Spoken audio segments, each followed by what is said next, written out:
Okay, we got a wild one today. Before we get into the video, I have to preference, if you feel strongly about a political candidate, hating on people, and committing violence towards people you disagree with is not the answer, regardless of what your belief is. I don't care. If you have to use violence towards someone because they believe differently than you, you're already in the wrong. I just had to get that out there because what we're about to see is someone who took it too far, definitely too far. Let's get into it. Like the video and subscribe and comment down below what you think about the video. So I just came across this article on TikTok, believe it or not, and I had to look it up. So Minnesota dad who ranted against Trump gunned down wife, ex-girlfriend, and his 2 kids in murder-suicide. So the guy was 46-year-old, loser. He had a pattern of mental health issues, the police said. So the police had originally found his ex-partner, it says, ex-girlfriend, whatever, and their son, who was 15 years old, dead from gunshot wounds inside their home. And of course, if you go to someone's house and you find them dead, first thing you're gonna do is think, where's the spouse? Okay, it was probably the ex. Spouses and exes are usually the number 1 suspects in any case.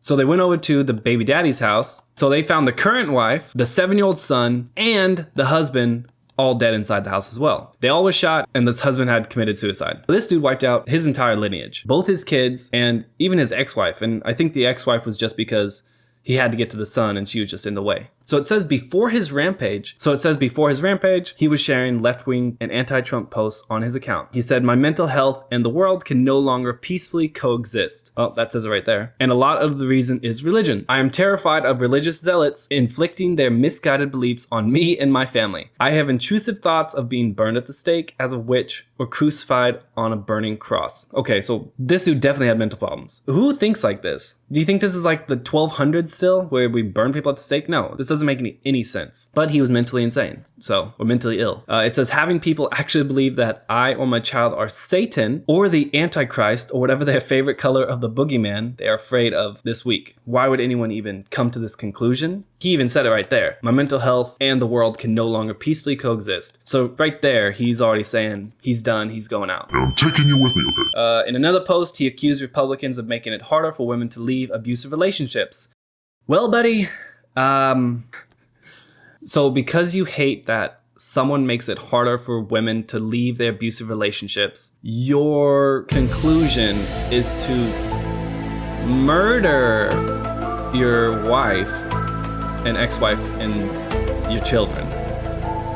Got it. "Gilead, here we come," he wrote, referencing The Handmaid's Tale, a dystopian novel turned Hulu series in which women who have been stripped of their rights are forced to reproduce for the ruling class. People love referencing The Handmaid's Tale. People who have no clue about anything always talk about The Handmaid's Tale like it's gospel.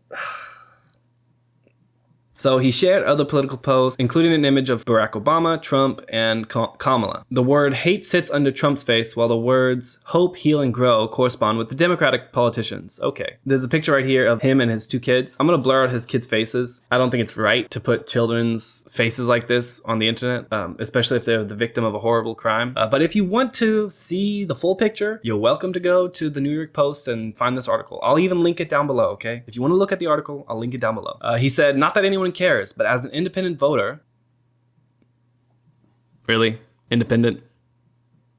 Independent? You're not an independent voter, bro. "I would really like to see political parties in our country pick better candidates." Okay, he's right about that. I think everyone would like to see them pick better candidates, but unfortunately, that's not how it goes. And unfortunately, a lot of people in politics are just horrible people. So it's kind of hard to find the diamond in the rough. We can do better than a binary choice between fascism and not fascism. I mean, that's his opinion. I'm not going to say anything. That's his opinion. Anthony previously issued a chilling warning about his mental health battles, writing in an op-ed in the local Duluth News Tribune in 2021. "For millions of Americans, a breakdown leads to suicide or homicide before suicide. Mental health in this country is stigmatized, ignored, or treated as a burden for the individual to bear alone, with little help and less understanding," he wrote. Yeah, let's go to his article right now. Local View. "Healthcare must include care for OFT, overlooked mental well-being. Even in this era where everyone gets equal rights, we have forgotten that all of us at one point or another is a mental health patient." Bro, speak for yourself. What? Most of us have never even realized it. We never get time to work through our individual traumas before our collective trauma compounds our suffering. Right here in this article that was written in 2021, he said he's currently in therapy after he's suffering a mental breakdown. So he wrote to the News Tribune, probably by his therapist, saying, "Hey, write down your thoughts," kind of like a diary. He did that and they probably decided to send it to the Tribune as like a form of therapy. Americans deny they have mental health struggles because they have to, because they're told to, or because they don't realize their mind is broken, or because we're not a victim, okay? So I've said this before. I know people won't like it. It's my opinion. I think it's the truth because it's my opinion. And I always like to think my opinions are the truth. I can be completely wrong in your mind, and that's okay. We don't have to have the same viewpoint. That's completely fine. If it's a mental problem, it's in your mind. The best way to change it is with your mind, not through medication. Obviously, Big Pharma loves to push medication on people. That's the number one way they try to cope. Oh, give us money to fix your mental health problem that we caused. Yeah, no thank you. I have something interesting I want to show you really quick. In 2021 through 2022, 23% of adults experienced mental illness in the past year, which is about 60 million Americans. That's insane. How are there 20% of adults in America experience a mental illness? More than 5% of the US adult population, 12%, reported experiencing serious thoughts of suicide. After a slight decrease in suicide deaths in 2019 and 2020, the number of individuals who died of superslide, I don't know, can you say that on YouTube? So hopefully you can say it. 2022, suicide was the highest number ever recorded in history. What happened in the years prior to 2022? Maybe there was a huge government lockdown where everyone was now isolated. They weren't allowed to see their friends. Any information they got was on the news. And what was the news doing? Fear-mongering 24/7. Let's get into what the fear-mongering does. This is an article by Study Finds that talk about doom scrolling and how it hurts your brain. With near constant headlines discussing the devastating crisis of humanity is currently facing,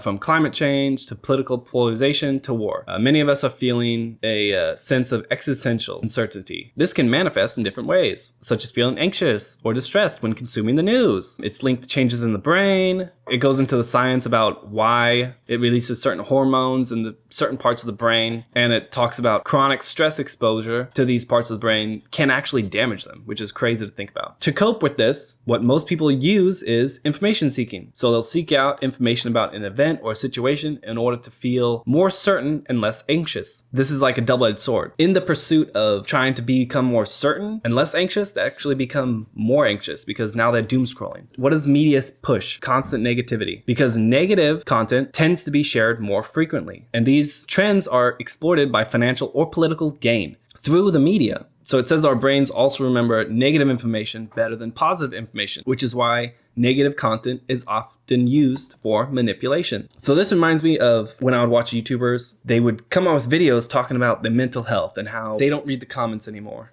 because they don't like to see the negativity. And when I would see that, I would see this video talking about, oh, I don't read the comments because of all the negative comments. And I'd scroll through the video and I would see nothing but positive comments. And each positive comment would have thousands, tens of thousands of likes saying how great of a person he was, how much they loved him, how much he helped them through mental health issues, whatever. And I just keep scrolling, looking for these negative comments, and I could not find them until like maybe 1 out of 1,000 comments. They'd say, you suck, whatever. Or there'd be a few mean comments sprinkled in there. But the majority, it's nice comments towards the creator. And that stuck with me like, hey, these people are talking about how depressed they're getting because people are leaving these nasty comments and saying mean things about them. But these are like a small minority. And the majority of people are loving this creator. And this is a perfect example of why people tend to focus on the negativity. Our attempts to make sense of existential uncertainty can also make some people more susceptible to conspiracy theories. I love conspiracy theories. The worst part is when conspiracy theories turn into facts. That always hurts because it's like, damn it, I did not want this to be true, but it is. Shit. This is because we feel threatened and we're trying to find an explanation when there is none. We may also be more inclined to cling to ideas and values that make us feel part of something bigger than ourselves when experiencing existential uncertainty. That's why people will suddenly start feeling very strongly about a certain political opinion or religious group. This is why it's so easy for people to fall into cults, because they are just completely lost. They have no clue what they're doing, and they'll just cling to this cult. Unfortunately, I've seen political cults and I've seen religious cults. Even when people who mean well unintentionally become part of a cult and they don't even know it because it's a happy cult. How can we fight against this? Well, there's a few things you can do. They say stress reduction exercises. So physical exercise is great because a healthy body is a healthy mind. And what happened when everyone was locked away in their houses and couldn't go outside? It was very difficult for normal people to exercise. Could they go out and run? Yeah, I mean, everyone could, but people were brainwashed into not doing that. And then when some people did, depending on the state, the police would pull you over. And especially especially in like non-free countries, you would get locked up or ticketed because you didn't stay in your house. Meanwhile, the rich people who had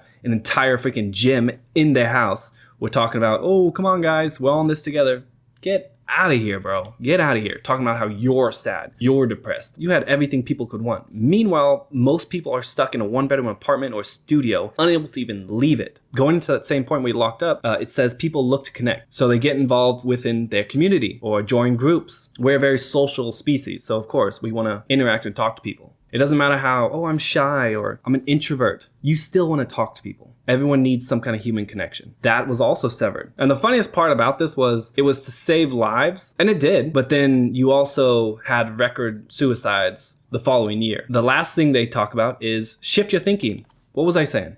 Shift your thinking. Instead of spending hours doom scrolling, try using your need for information to search for creative solutions, or view the crisis as an opportunity for innovation where you can put your skills to positive use, or try finding initiatives that help create this kind of constructive mindset. Awesome. This is actually perfect. If we look at countries with the highest rate of depression, you're going to see, of course, you're going to see Brazil with their high poverty rates. That makes sense. High murder rates. That makes sense. When you look at America, we're the best country in the world, and our suicide rate or rate of depression is one of the top. Ukraine, that doesn't count because they're going through war. Of course, with war, depression comes, especially if you're on the losing side. Sorry, without the United States, Ukraine would be annihilated. We're one of the most prosperous countries in the world, and our depression is pretty much at the top. And it's because we have it too good to where we don't have anything to worry about. So what do we worry about? Ourselves, our mental state or whatever. If we look at countries with the lowest rates of depression, Solomon Islands, New Guinea, Laos, Samoa, these are all very small countries and usually very poor countries, but they're full of community. They don't really have a lot of time to just feel bad about themselves because they're busy hanging out with people. They're never just sitting there thinking about how bad it is. So that's why these countries, even though they're poor countries and they're not really as developed as a lot of other countries, they still have the lowest rates of depression, which is crazy to think about. In closing, if you think that things are bad and, you want to feel bad for yourself and you start going into like this doom scroll and depression state of mind, get active, get involved in your community, talk to people, do things to keep yourself busy. Go touch grass. Don't worry too much about people on the internet. Half the time they're bots anyways, and the other half they're just people who are so caught up with emotion that they're just saying the first thing that comes to their mind, or they're just a troll. All three of those is someone you don't interact with anyways, and you can just ignore their opinion. Go check out my other videos and then touch grass. Later.